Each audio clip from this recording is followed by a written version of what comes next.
오늘은 제목이 뭐죠? 영다사 실천의회입니다. 영다사 실천의회. 그래서 이 제목입니다. 코아 프락시스라고 나와 있는데 사실은 코아 프락시스 쪽에 좀 두 단어인데 띄워야 되는데 연결을 해놨습니다. 코아 밸류 액티비티인데 그렇게 생각을 하시면 되고요. 지금 우리는 급변하는 그런 시대를 살아가고 있습니다. 인공지능이 우리 일상을 바꾸고 또 예측할 수 없는 국내외 정세와 경제 위기 속에서 많은 이들이 불안과 염려로 새해를 맞이하고 있습니다. 특별히 우리의 마음을 아프게 하는 것은 이 젊은이들이 교회를 떠나고 또 신앙의 가치관이 흔들리는 모습입니다. 하지만 이런 때일수록 우리는 더욱 선명한 그런 비전과 목표를 가지고 전진해야 됩니다. 우리 젊은이들만 흔들리는 것이 아니고 우리 성도들도 신앙의 야성이 많이 약화되어 가고 있습니다. 우리 예수님께서도 흔들리는 그런 제자들을 향해서 먼저 그의 나라와 의를 구하라고 말씀하셨습니다. 특별히 올 한 해는 창립 40주년을 맞이하여서 과거의 우리 교회의 여정을 돌아보고 현재 사명을 재확인하고 또 미래를 향한 비전을 새롭게 설정해야 하는 그런 시기입니다. 그렇기 때문에 오늘은 2025년 우리 교회의 새로운 도전을 말씀드리고자 합니다. 우리가 지금 살펴보았던 영다사 실천회라는 표 아래 영혼 구원, 다음 세대 그리고 사역 확장이라는 이 세 가지 핵심 가치를 품고 새해를 시작하려고 합니다. 혹시 여러분들은 이런 생각을 해보신 적이 있습니까? 우리 교회가 앞으로 10년 후에는 어떤 모습이 될까? 10년 후의 모습. 아니 40년 후에 우리 교회는 과연 어떠한 모습이 될까? 우리의 다음 세대는 과연 이 믿음을 지켜갈 수 있을까? 이 도시의 수많은 잃어버린 영혼들을 어떻게 주님께로 인도할 수 있을까? 이 질문에 대한 응답이 바로 오늘 우리가 나누고자 하는 2025년 표와 맞닿아 있습니다. 그래서 오늘 세 가지를 다시 한번 짚어보면서 우리가 나가야 할 방향을 제시하고자 합니다. 첫 번째로는 영혼 구원의 거룩한 열정을 회복해야 합니다. 어떻게 해야 된다고요? 영혼 구원의 거룩한 열정을 회복해야 됩니다. 왜 영혼 구원이 교회의 첫 번째 핵심 가치가 될까요? 바로 영혼을 구원하는 일은 하나님 아버지의 가장 큰 소원이며 예수 그리스도의 지상 명령이고 교회의 본질적인 사명이기 때문입니다. 디모데전서 2장 4절에 보니 이렇게 말씀합니다. 같이 읽겠습니다. 시작. 하나님은 모든 사람이 구원을 받으며 진리를 아는 데 이르기를 원하시느니라. 아멘. 하나님은 모든 사람이 구원을 받는 것을 원하신다 그랬어요. 한 영혼도 멸망하지 않기를 바라시는 하나님의 간절한 마음이 있습니다. 그래서 독생자 예수 그리스도를 아낌없이 이 땅에 보내어 주신 것이죠. 우리 예수님께서도 누가복음 19장 10절에 보니까 인자가 온 것은 잃어버린 자를 찾아 구원하려 함이라. 할렐루야. 예수님이 이 땅에 오신 목적이 잃어버린 자를 찾아서 구원하시기 위해서 이 땅에 오셨노라고 예수님이 스스로 그렇게 말씀하셨습니다. 우리 주님의 마지막 명령이 또한 그러므로 너희는 가서 모든 민족을 제자로 삼아. 여러분, 모든 민족을 제자로 삼으라. 이것이 교회의 본질적인 사명입니다. 그런데 오늘날 우리의 모습은 어떠합니까? 1990년대 이후에 한국 교회는 점점 식어가고 있어요. 한때 새벽 이슬 같은 청년들로 가득했던 예배당이 많이 비었고 전도의 열정은 사라지고 복음을 전하는 것이 왠지 부끄럽게 여겨지는 그런 시대가 되었습니다. 추수할 것은 많되 일꾼이 적으니 라는 말씀이 오늘 우리의 현실을 그대로 보여주고 있지는 않습니까? 우리 부산 땅에 정말로 추수할 것이 너무나도 많이 와요. 그러나 일꾼이 적다, 일꾼이 적다. 우리 주님이 지금 그렇게 바라보고 계신 것입니다. 여러분, 지금도 우리 주변에는 예수님을 모르는 수많은 영혼들이 있습니다. 생명의 떡을 찾지 못해서 영적으로 굶주린 채 살아가는 그런 사람들이 너무나도 많습니다. 우리의 가족들, 그리고 친구들, 이웃들, 부산에 인구가 지금 몇 명 정도 되죠? 한 350만 명 됩니까? 그 중에 예수 믿는 사람은 40만 명밖에 안 돼요. 그러면 300만 명이 아직도 길을 잃어버리고 하나님을 알지 못하고 반쪽 인생, 인간계, 자연계 이 세계만 있다는 것을 생각하고 영적인 세상 하나님의 나라를 전혀 알지 못한 채 그렇게 살아가고 있습니다. 한 청년의 이야기입니다. 그는 어린 시절 교회를 다녔지만은 청년이 되면서 교회를 떠났습니다. 지금 그런 경우가 많잖아요. 그런데 교회를 떠나고 보니 뭐 별거 있겠어요? 삶의 무게에 짓눌려서 우울증에 빠져버렸어요. 그런 우울증에 빠져서 고통을 받던 그때 교회의 한 성도님이 그를 찾아갔습니다. 그런데 처음에는 귀찮아했지만은 정말 진심 어린 관심과 사랑에 이 청년의 마음이 조금씩 열렸고 결국은 다시 교회에 나와서 예수님을 인격적으로 만나게 되었습니다. 인격적으로. 그래서 지금 그 청년은 열심히 봉사하며 기쁨으로 신앙생활하고 우울증도 치유가 다 되고 할렐루야. 그래서 진정한 그 가치, 진정한 진리가 무엇인가 그 길을 찾았다는 것입니다. 여러분 바로 한 영혼을 구원하시는 하나님의 은혜입니다. 천국에서는 이처럼 한 영혼이 구원받을 때마다 잔치가 벌어진다고 성경은 그렇게 말씀하고 있어요. 누가복음 15장에 보면 여러분 우리가 바로 이 기쁨의 잔치에 동참할 수 있다는 사실이 얼마나 큰 축복입니까? 아멘. 한 영혼을 구원하는 것은 천하보다 귀한 일이에요. 천하보다. 천국에서 잔치가 벌어지는 거예요. 여러분 우리가 먼저 선택함을 받고 하나님의 자녀되어 이 반열에 속해 있다는 사실 이것이 얼마나 큰 축복입니까? 그러므로 우리는 새롭게 결단해야 됩니다. 이제 다시 한번 영혼 구원의 거룩한 열정을 회복해야 될 줄로 믿습니다.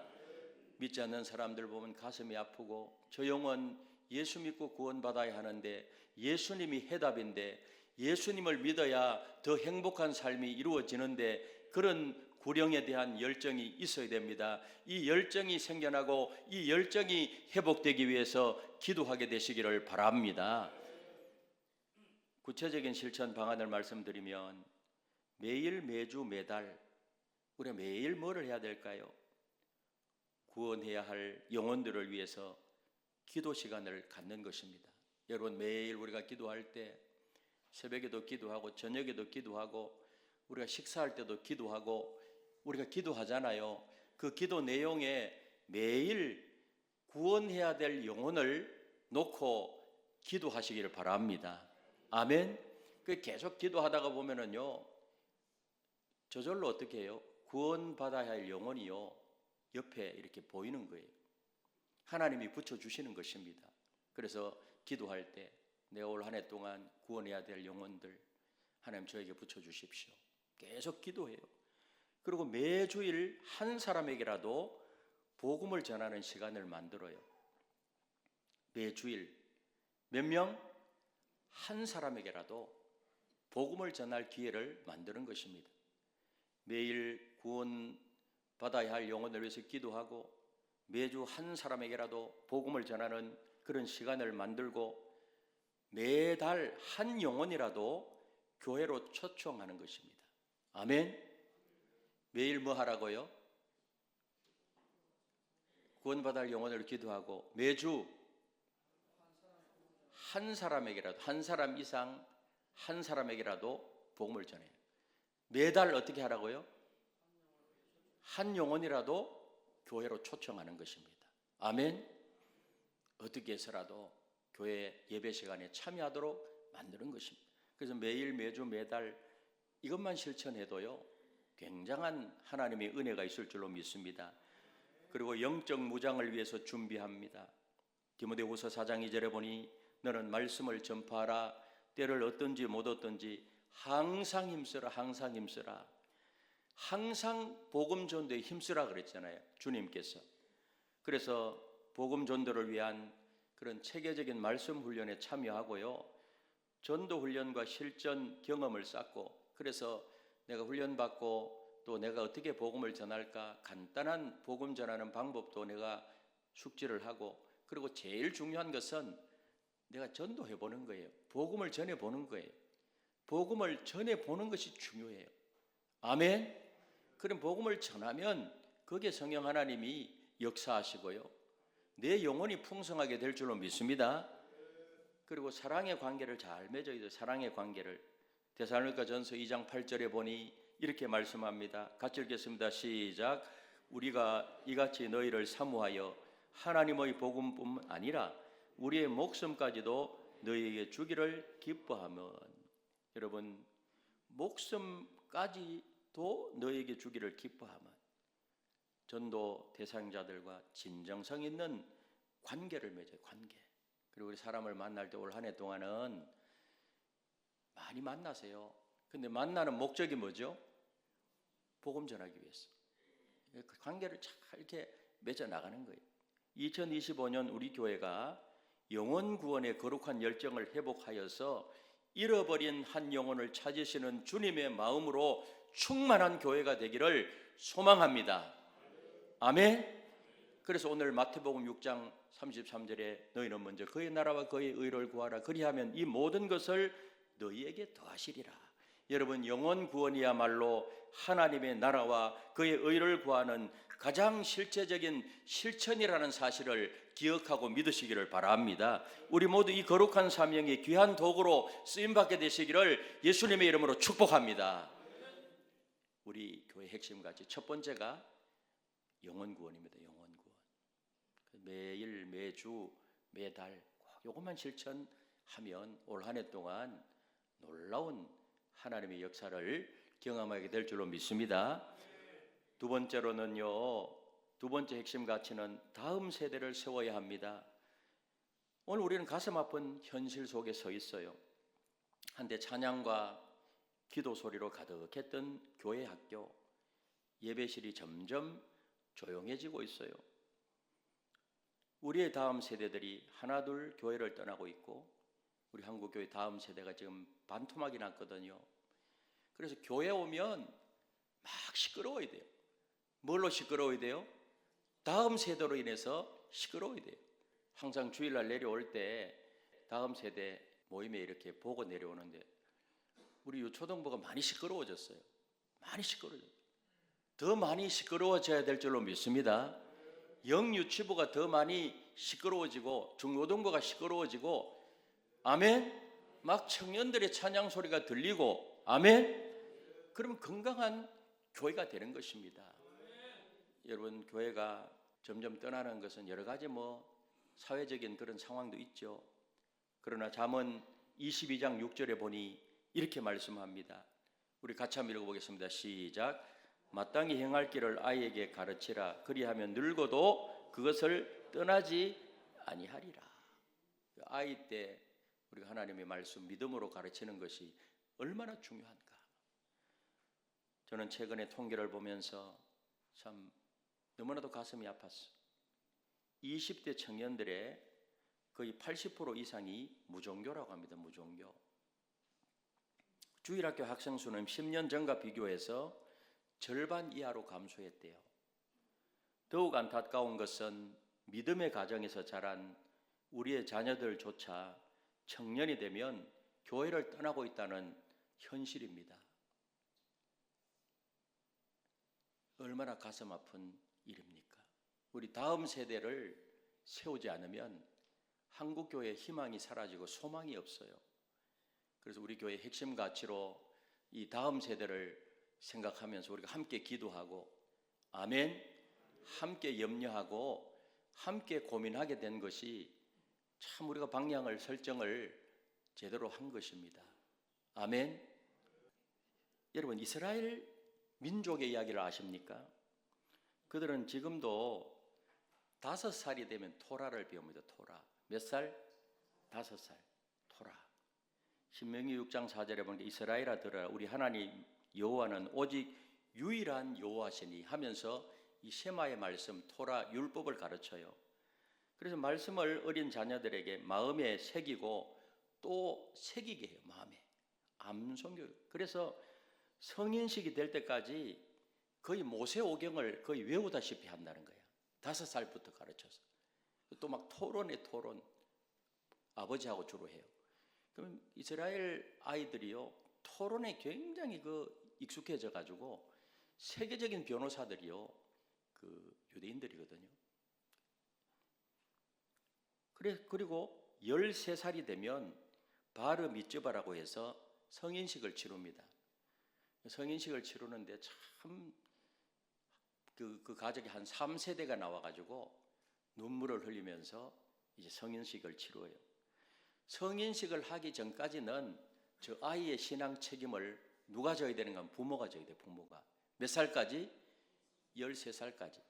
그리고 13살에 성인식을 치르면 이제는 모든 책임을 스스로 져야 돼요. 율법과 유대교의 모든 계명을 지켜야 하는 책임이 13살 이하는 부모가 책임져야 돼요. 그리고 그 이후부터는 본인이 책임져요. 그래서 성인식이 끝나고 나면 주로 세계 여행을 시켜준대요. 아이들에게. 그래서 세계에 대해서 눈도 뜨게 하고. 근데 13살까지는요, 5살부터 토라를 가르치는 거예요. 율법을. 그럼 13세 정도 되면 스스로 자기 신앙을 책임질 정도로 성장해 있는 거예요. 가정에서. 그렇게 가르치는 거예요. 여러분, 그런 것에 비하면 얼마나 우리가 소홀히 하고 있습니까? 그래서 수천 년의 박해와 흩어짐 속에서도 그들의 신앙이 끊어지지 않은 것은 바로 이런 교육의 힘 때문에 그렇다. 지금 많이 이스라엘의 교육을 연구하잖아요. 그게 말씀 교육의 힘. 그래서 우리가 잘 알고 있듯이 전 세계에 흩어져 있는 그들이 금융계, 경제계, 교육계 엄청나잖아요. 한 어머니의 눈물 어린 고백입니다. 목사님, 저는 아이들에게 성경은 가르치지 못했지만 학원만큼은 열심히 보냈습니다. 주일날에도 학원에 보내고 계속해서 그렇게 했습니다. 그런데 이제 제 아이들이 하나님을 떠나고 있습니다. 아무리 공부 잘해가지고 좋은 직장에 들어간들 하나님을 떠나면 어떻게 되겠어요? 정말 우리가 살아계신 하나님을 믿는다고 하면 그것이 진정한 길이겠습니까? 제가 그런 말도 했잖아요. 하버드 대학에 가보니까 온통 동성애로, 기숙사의 계단에도 동성애 6가지 색깔 있잖아요. 다 칠해놓고 최고의 지성인이 모인 곳이 그렇더라는 거예요.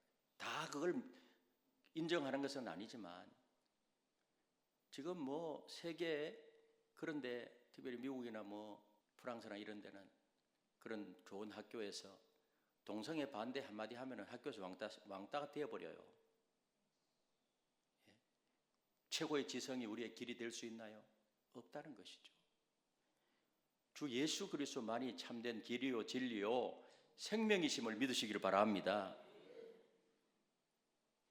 하나님의 계획은 우리의 믿음이 천대까지 계승되는 것입니다. 우리의 다음 세대를 위한 것입니다. 출애굽기 20장 6절에 보면 천대까지 계승하는 것이다.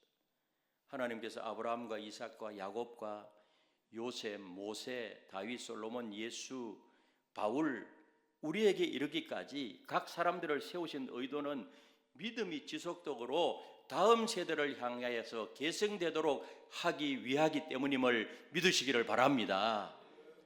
그런데 하나님께서는 신명기 5장 3절에서 이렇게 말씀해요. 우리 같이 한번 읽어보겠습니다. 시작. 이 언약은 여호와께서 우리 조상들과 세우신 것이 아니요 오늘 여기 살아있는 우리 곧 우리와 세우신 것이라.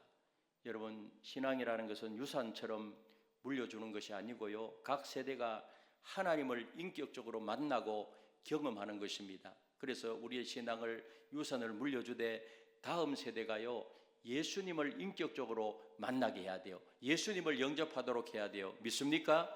그리고 말씀으로 자라도록 해야 되는 것입니다. 그러므로 이제 우리는 결단해야 됩니다. 먼저 우리 가정에서 신앙교육을 회복해야 돼요. 가정에서 매일 저녁 한 10분의 짧은 그런 가정 예배라도 시작하세요. 자녀들과 성경 읽기를 하고 어릴 때일수록 사실은 좋아요. 어릴 때일수록. 아멘. 그럼 성경 자체가 지혜의 책인데 그 한 10분 정도 돌아가면서 성경을 읽고 그러면요 얼마나 지혜롭게 아이들이 클 수가 있는 것인데. 신명기 4장 9절에 보니 이렇게 말씀합니다. 같이 읽겠습니다. 시작. 오직 너는 스스로 삼가하며 내 마음을 힘써 지키라. 그리하여 내가 눈으로 본 그 일을 잊어버리지 말라. 내가 생존하는 날 동안에 그 일들이 내 마음에서 떠나지 않도록 조심하라. 너는 그 일들을 내 아들들과 내 손자들에게 알게 하라. 아들들과 손자들에게 하나님이 어떻게 역사하셨고 하나님에 대한 것을 내 손자와 내 자녀들이 알도록 하라. 하나님이 그렇게 말씀하셨어요. 그러므로 교회는 다음 세대 사역에 모든 역량을 집중해야 됩니다. 교사 양성에 투자하고 연령별 맞춤형 프로그램도 개발하고요. 주의 말씀은 내 발의 등이요 내 길의 빛이니이다. 우리의 다음 세대가 말씀의 빛 가운데 자라도록 도와야 할 줄로 믿습니다. 그리고 우리 청년 사역도 활성화해야 돼요. 그들의 고민을 함께 나누고 신앙과 삶이 하나가 되는 자리를 만들고요. 시편 119편 9절에 보니 청년이 무엇으로 그 행실을 깨끗하게 하리이까 주의 말씀만 지킬 따름이니이다. 아멘. 성도 여러분, 다음 세대 사역은 우리에게 시급한 과제입니다. 시편 27편 3절에 보니 이렇게 말씀합니다. 같이 한번 읽어보겠습니다. 시작. 보라, 자식들은 여호와의 기업이요 태의 열매는 그의 상급이로다. 우리에게 맡겨준 다음 세대는 사실은 하나님의 선물이에요. 우리 가정의 자녀들은 하나님의 기업이요 선물임을 믿으시기를 바랍니다. 모세가 여호수아를, 엘리야가 엘리사를, 바울이 디모데를 세웠듯이 우리도 다음 세대를 세워야 할 줄로 믿습니다. 우리에게 맡겨진 다음 세대를 향한 거룩한 책임을 우리는 함께 감당해야 됩니다. 그래서 40년 후에도 이 예배당에서 우리의 자녀들과 그들의 자녀들이 하나님을 찬양하는 모습을 그려보십시오. 얼마나 감동적입니까? 우리의 작은 순종이 다음 세대를 살리는 기적이 될 줄로 믿습니다. 다음 세대를 위해서 무릎을 꿇고 기도하며 우리의 시간과 물질을 투자하는 일에 우리 모두 다 동참하게 되시기를 주님의 이름으로 축복합니다. 마지막으로 사역의 확장을 통한 새로운 시대를 열어가야 됩니다. 여러분, 사역의 확장을 통한 교회 성장은 하나님의 뜻입니다. 사역 확장은 교회 성장과 맞물려 있어요. 그래서 이사야 54장 2절에 보니 이렇게 말씀합니다. 같이 읽도록 하겠습니다. 시작. 내 장막터를 넓히며 내 처소의 휘장을 아끼지 말고 널리 펴되 너의 줄을 길게 하며 너의 말뚝을 견고히 할지어다. 한번 따라서 내 장막터를 넓히며. 내 장막터를 넓히라 그래요.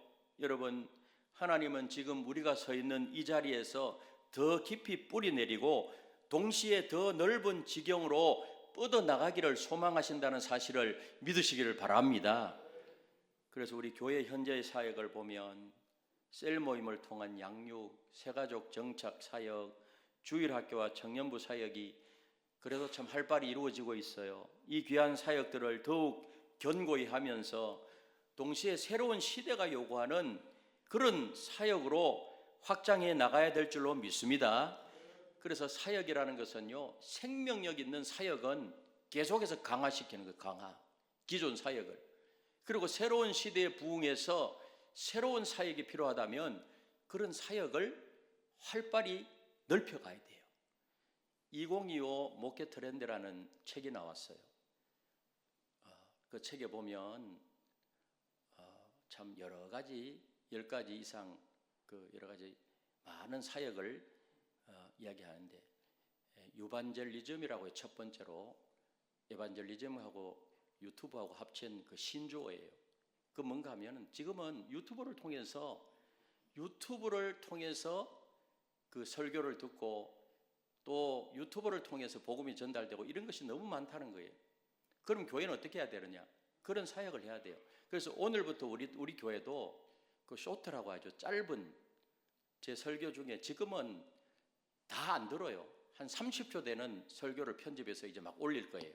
그리고 교회 사역도 한 30초, 쇼트 아시죠? 유튜브? 그거 많이 보죠? 한 편 설교 예를 들어가지고 한 30초 되나요? 목사님? 30초 되는 거 한번 탁 올려놨는데요. 하루 지나니까 200명 이상이 딱 들어와서. 예를 들어 사역의 확장이 이제 그런 부분이에요.